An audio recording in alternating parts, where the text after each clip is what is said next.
Deconstructing Loving Intelligence, Conscientiousness, and Existential Doubt. Section 1. The Thesis of Loving Intelligence and Existential Isolation. To attempt a serious discussion about human life, one must eventually confront two fundamental constructs: love and intelligence. For most of my life, I have observed the world through a mind that operates with high existential awareness, constantly seeking underlying patterns, logical frameworks, and structural truth. Yet, despite a deep clinical and philosophical understanding of human behavior, I find myself standing before an unsettling personal reality. I do not feel loved. In fact, after years of analyzing relationships, family dynamics, and human history, I have formulated a distinct theory: that love, as popular culture and traditional spirituality define it, does not actually exist in the physical universe.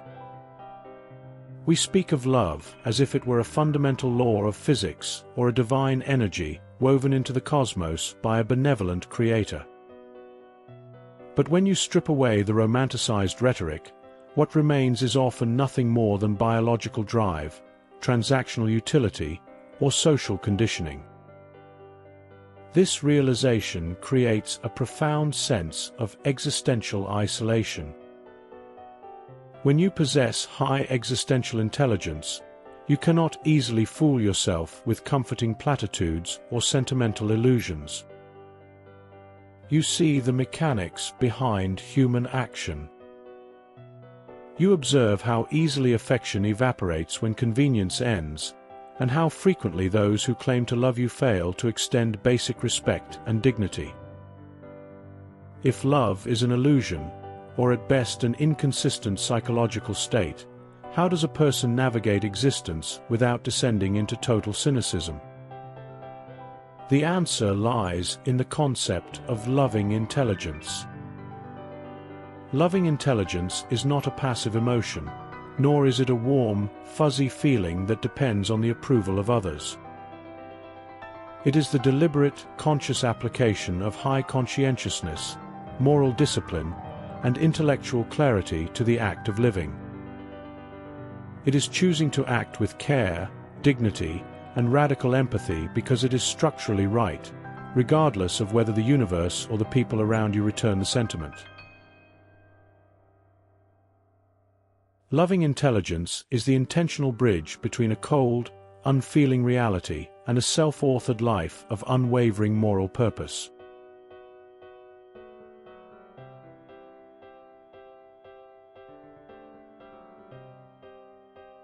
Section 2. The Deconstruction of Love, Ancient Greek Philology and Divine Agape. To understand why the word love causes such confusion, one must realize how poorly the English language captures human experience. We use a single four-letter word to describe everything from our preference for food to a lifelong marital vow or a spiritual devotion. The ancient Greeks were far more precise, dividing love into 7 distinct dimensions, each with its own mechanics and psychological realities. Eros represents romantic passion and physical attraction, named after the god of fertility. It is intense and biological, but inherently unstable when relied upon as a sole foundation.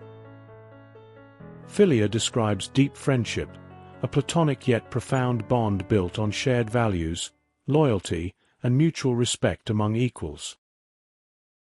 Ludus is playful, flirtatious love, the light-hearted feeling of early crushes and uncommitted fun. Pragma is enduring, committed love built over time through compromise, duty, shared goals, and emotional maturity. Agape represents universal, selfless love, the highest form of unconditional care and charity for existence as a whole. Theologically, agape is defined as the perfect, transcendent love that God holds for humanity. It is a love so vast, holy, and pure that flawed human beings are almost completely incapable of fully achieving or sustaining it on our own. Philautia is self-regard and self-compassion, which can become narcissistic if taken to extremes, but remains essential for healthy self-esteem. And then there is storge, the natural, instinctual affection and protective bond felt between family members, particularly parents and children. When a person looks closely at these 7 definitions, a critical realization emerges about why love feels broken or non-existent in personal experience.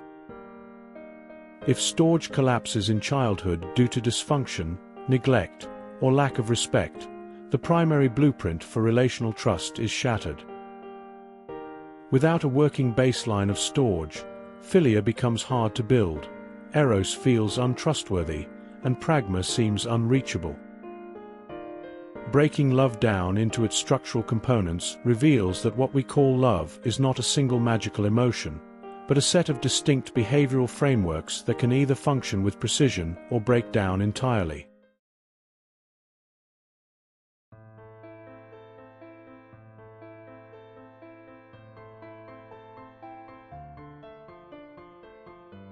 Section 3. The broken contract, respect, dignity, and familial storge. When trying to understand why it can be so hard to feel loved, the answer often goes deeper than a simple lack of affection. So much of it comes down to whether we feel truly seen, respected, and treated with basic human dignity. True storge, that natural, protective bond between family members, needs emotional safety and mutual respect to survive. For love to feel genuine, it requires recognition, a gentle willingness to accept someone as a complete human being rather than a reflection of our own expectations. When our feelings, our boundaries, and our quiet struggles are repeatedly overlooked, even well-meaning declarations of love can begin to feel hollow. Many of us grow up assuming our family life is normal, only to realize in adulthood that the way we were treated fell far short of what care actually requires.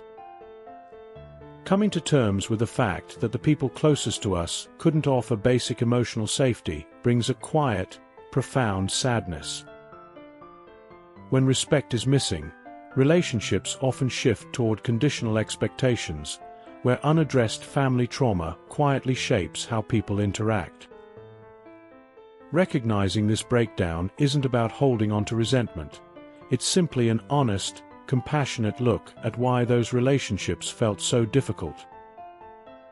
It helps us realize that feeling unloved wasn't a personal failure or a defect in who we are, but a natural response to a broken relational foundation. When familial storge isn't there to rely on, we learn that dignity and peace must be built from within. This realization becomes the gentle turning point toward loving intelligence, inspiring us to step beyond painful past patterns and intentionally cultivate the respect, warmth, and radical empathy we always deserved.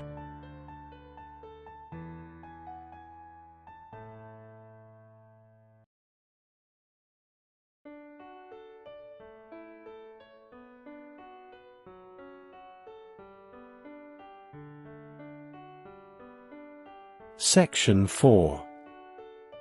The currency of love, transactional love and personal hierarchy. Understanding the emotional mismatch in human relationships requires examining the specific mechanics of how care is expressed and received. Gary Chapman's framework identifies 5 distinct love languages: words of affirmation, quality time, receiving gifts, acts of service, and physical touch. When evaluating these through my own personal hierarchy, quality time stands at the absolute top as the most critical requirement. Quality time means undivided presence, being truly seated with another human being without the constant distraction of digital screens or competing demands. Words of affirmation ranks as a vital second, where sincere, truthful validation, and spoken appreciation provide cognitive grounding. Acts of service holds a moderate third place, representing practical help that lightens daily physical burdens. Receiving gifts is appreciated for its underlying thought and effort, though giving gifts remains a challenge for my own style of expression. At the bottom rests physical touch, a modality that currently feels uncomfortable and untrustworthy due to a lifetime of breached safety and broken boundaries. This hierarchy highlights the cold reality of transactional love. When family claims to love you, but needs nothing tangible from you, they rarely grant you any of their precious time, energy, or presence. If you offer no immediate utility or convenience, transactional dynamics dictate that you are forgotten. They do not spend time with you simply out of genuine care, proving that what they call love is contingent on transactional need rather than authentic relational bond. This structural failure demonstrates that feeling unloved is a natural reaction when relational effort is withheld the moment transactional utility ends.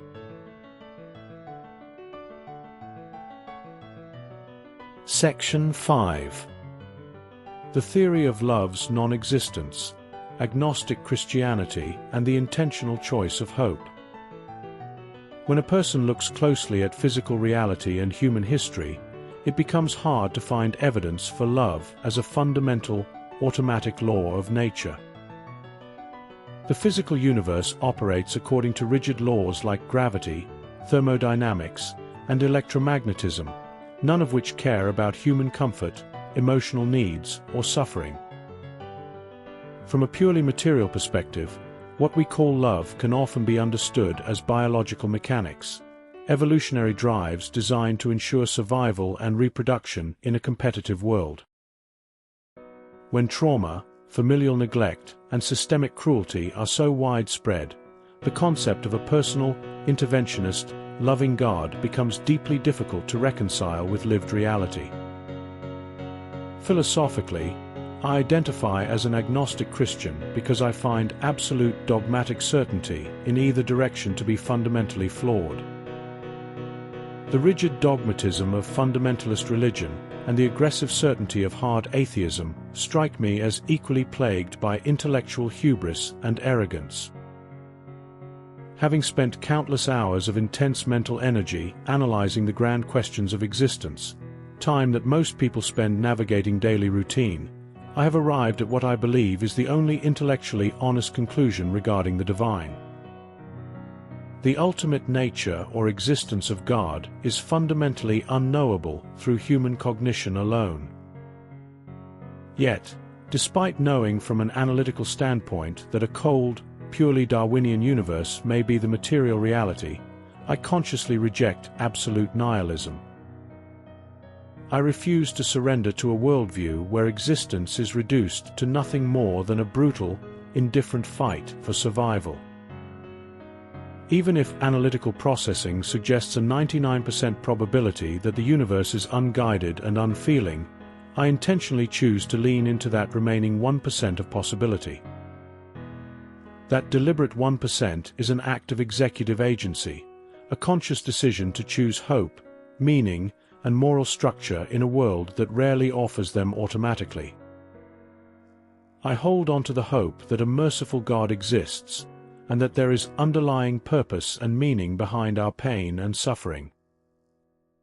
If I am permitted to keep living, heal my body and mind, and conquer the weight of my trauma, I know I have a promising, meaningful career ahead of me in clinical healthcare.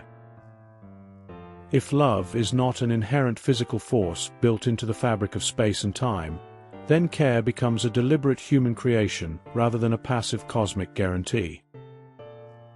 We do not wait for love or divine rescue to be delivered to us by fate or family. We generate care through intentional action, moral conscientiousness, and radical empathy.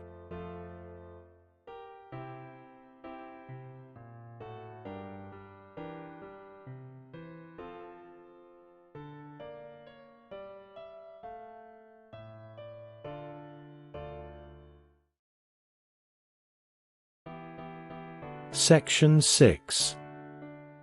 What is intelligence? The burden, the ASFAB, and the Dunning-Kruger effect. To construct a meaningful framework for loving intelligence, we must pivot from analyzing emotion to mapping the architecture of human intellect. For generations, society has reduced intelligence to a narrow standard, prioritizing standardized testing, mathematical speed, and rote memorization. Yet, measuring cognitive capacity often reveals staggering gaps between individuals. When I joined the military, they utilized standardized testing to measure intelligence for proper assignment. When my Marine recruiter told me he had never seen anyone score so high on the ASFAB, I initially assumed he was simply exaggerating or telling that to everyone. What is the ASFAB? It is the Armed Services Vocational Aptitude Battery. It is a test administered by the Department of Defense. It measures developed abilities and helps predict future academic and job success in the U.S. military. Your scores determine both your enlistment eligibility and your job qualifications. Over time, however, I realized the cold reality. I am likely firmly in the 90th percentile of intelligence in the world. This means that 90% of the population is not merely slightly less analytical, but vastly less cognitively equipped, while the top 10% above me possesses levels of intellect I may never reach. When high intelligence is paired with moral character, empathy, and potential, but squandered by a family that lacks the capacity to love or respect it, the result is profound waste and isolation. Furthermore, possessing high intelligence and acute awareness often feels more like a curse than a blessing. This brings to light the Dunning-Kruger effect, the psychological phenomenon where ignorant individuals overestimate their knowledge, believing they understand everything while remaining blind to their own incompetence. Because I am hyper-aware of the vastness of what I do not know, I carry the burden of constant reflection, while stupid and careless people move through life oblivious to the severe damage they inflict on others. High intellect combined with high conscientiousness makes one a prisoner in a world dominated by selfish, oblivious behavior. There are moments when I would willingly trade my intellect for a life of blissful ignorance, to be able to play golf or watch football all day without carrying the heavy burden of global pain, human cruelty, and systemic suffering. Yet, understanding these cognitive realities is necessary to construct a life of agency, rather than surrendering to despair. Section 7. My self-assessment of the 12 intelligences. My top 6 core pillars. To be entirely clear, evaluating my own cognitive profile across these 12 domains is not an official clinical diagnostic or standardized psychological measurement. It is an informal, personal self-assessment, a subjective framework I use to map my own mind, understand my behavior, and make sense of a complex world. When I rank these traits using a simple scale of low, medium, high, and very high, a distinct contrast emerges between my core pillars and my grounded baseline. My core pillars represent the cognitive domains where I operate at my absolute highest capacity and focus. Standing at the absolute peak of this entire framework, in my own personal opinion and experience, is existential intelligence, rated as very high. More than any other mental trait, my mind is continuously consumed by deep, fundamental questions about existence, mortality, meaning, suffering, and the ultimate structure of reality. This peak philosophical drive is directly supported by high linguistic intelligence, which gives me the precision to translate complex existential weight into prose, clinical dialogue, and structured written thought. In the relational domain, both interpersonal intelligence and emotional intelligence register as high, allowing me to read human cues, navigate social dynamics, and extend acute clinical empathy to others. Simultaneously, naturalistic intelligence is high, driving a profound attunement to nature, wildlife, birds, and ecological systems. Finally, moral intelligence sits as a dominant high pillar, a strict, unyielding commitment to live by a strict personal code of honor and ethical integrity regardless of external cost. These core pillars represent what I am best at, a mind that is deeply reflective, articulate, relationally perceptive, and bound to moral agency. Section 8. Self-assessment of the 12 intelligences. My 6 grounded baseline. In contrast to my core pillars, the remaining domains form my grounded baseline, the supporting and non-dominant traits that complete my informal self-mapping. These baseline categories represent functional areas that support daily life, but do not drive my primary mental focus or personal identity. In the medium baseline category, logical mathematical intelligence provides necessary abstract reasoning, numeric competence, and pattern recognition. Musical intelligence registers as medium, offering structural grounding through composition, pitch, and the steady rhythm of basso continuo. Aesthetic intelligence sits at medium, allowing for the curation and appreciation of beauty in design, form, and nature. Intrapersonal intelligence evaluates as medium, providing steady self-awareness, though often challenged by an intense, hyper-focused intellect. At the lower end of my self-assessment, spatial visual intelligence is low, making 3D manipulation and physical navigation non-dominant traits. Bodily kinesthetic intelligence is also low, reflecting a cognitive orientation that favors cerebral, existential, and verbal processing over physical athletics or manual craftsmanship. Making a clear distinction between my highest pillars and my baseline traits is essential for self-acceptance.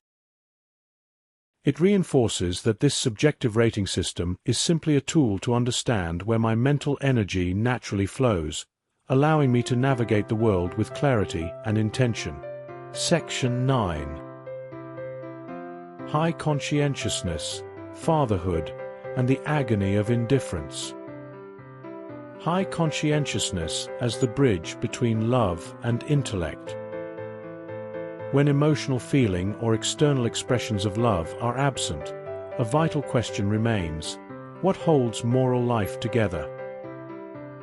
The answer is high conscientiousness, a psychological trait defined by order, duty, thoroughness, self-discipline, and an unwavering commitment to obligation. Carrying high conscientiousness, empathy, and compassion in a world where 90% of people operate primarily out of self-interest is an exhausting burden. It is profoundly difficult to maintain a strict moral standard when surrounded by individuals who live with unconcerned, selfish disregard for others. Where raw intellect analyzes reality and emotional feelings fluctuate based on circumstance, conscientiousness acts as the practical engine of character. It is the force that compels a person to show up, execute duties, and protect others regardless of whether warm feelings or gratitude are returned. This principle is most painfully illuminated through the lens of fatherhood and quality time. I am the kind of man who desperately wants to spend as much humanly possible time with my family, specifically my stepchildren, whom I love deeply and whose lives I wish to remain a constant part of. When my marriage failed and I was forced to move away, the single most devastating heartbreak beyond comprehension was no longer living under the same roof as my kids. To care so profoundly about being present in your children's lives makes the actions of my own parental figures entirely incomprehensible. I look at how my parents, and specifically my stepdad, offer nothing more than mere scraps of their time. My stepdad has never sat next to me to watch a movie, nor has he ever asked me about what I genuinely care about or love in this world. For years, I carried the toxic assumption that there was something fundamentally wrong with me that drove his distance.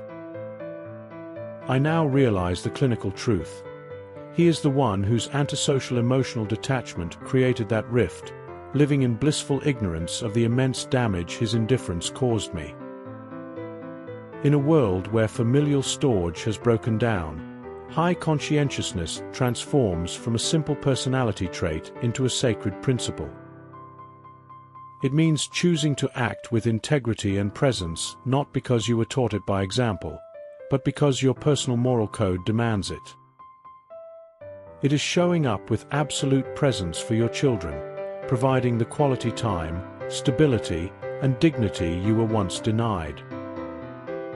I am the kind of clinician who maintains unyielding diagnostic standards and radical empathy for patients, even while I carry tremendous silent personal pain. It is the daily devotion to caring for animals like Jeffy and Marty, honoring the quiet loyalty of creatures who ask for nothing more than steady stewardship. Conscientiousness serves as the structural bridge between intellect and care, proving that doing what is right requires no emotional permission from a cold universe. Section 10. Synthesis of loving intelligence and radical empathy. Ultimately, navigating a world where love feels absent or non-existent does not mean surrendering to despair or moral passivity. It means reclaiming agency by combining intellectual clarity, moral conscientiousness, and the practice of radical empathy. When we accept that emotional love may not be an automatic guarantee from family or the cosmos, we stop expecting warmth from sources that cannot provide it. Instead, we step into the executive role of generating care through structured, conscious action. Loving intelligence is the synthesis of high existential awareness and deliberate moral purpose. It is taking a hyperactive, complex mind, capable of deep philosophical reasoning and acute relational perception, and channeling it into daily stewardship. It is deciding to treat others with radical empathy, respect, and clinical dignity, not because they have earned it or because the universe rewards it, but because it is the highest expression of human potential. Through this framework, survival transforms into genuine vitality, and quiet isolation turns into an authentic, self-authored life. We become the source of the order, dignity, and care we once sought, forging a legacy of unwavering integrity for ourselves and those we choose to protect.